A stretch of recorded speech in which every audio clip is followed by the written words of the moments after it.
Hi everyone, my name is Brandon and welcome back to News4Teens. The day after my last video on Stop Asian Hate, I was horrified as I learned about the shootings in the Atlanta area which killed 8 people, 6 of whom were women of Asian descent. I'd like to take a moment to put some attention on this tragedy and the news coverage of it this past week. This event and its coverage touch on so many issues, including racial and gender injustice and safe gun ownership. Here are some of the high-level facts. Last Tuesday, on March 16th, Robert Aaron Long, a 21-year-old white male, attacked 3 different spa locations in his county. It appears the victims were shot with a 9mm handgun he purchased just earlier that day. He was arrested Tuesday night and was charged on Wednesday with 8 counts of murder. The victims of the shooting include Delana Ashley Yon Gonzalez, the mother of a 14-year-old son and 9-month-old daughter. Her husband was also at the spa for a couples massage.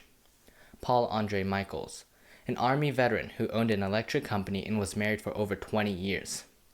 Xiaojie Tan, the owner of Young's Asian Massage and at least one other spa. She has a daughter who recently graduated from the University of Georgia. Dao Yu Feng. There is currently not much known about her, but we know she worked at Young's Asian Massage. Hyung Jung Grant, a mother of 2 sons. She is originally from Korea and worked at Gold Spa. Suncha Kim, a Korean grandmother who worked at Gold Spa. Soon Chung Park, also of Korean descent and worked alongside Ms. Grant and Ms. Kim at Gold Spa. Young A. Yu, she moved to the US from Korea in the 1970s. She had 2 sons and worked at a spa across the street from Gold Spa.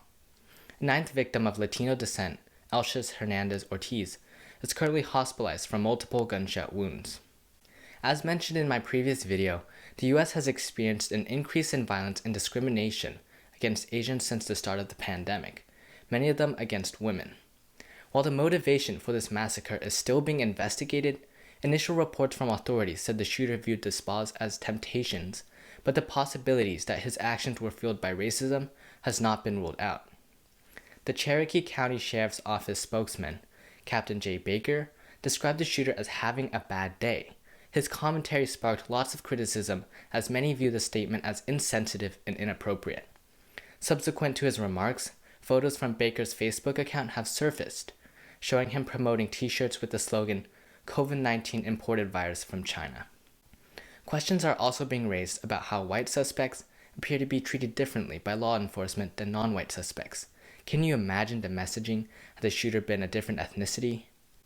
Last Friday, President Joe Biden and Vice President Kamala Harris, while in Atlanta, originally there to talk about the COVID relief bill, condemned gender-based and anti-Asian violence in response to the shootings. As the shooter's motivation is still being investigated, President Biden said that, whatever the motivation, the country needs to stand together against hate, against racism.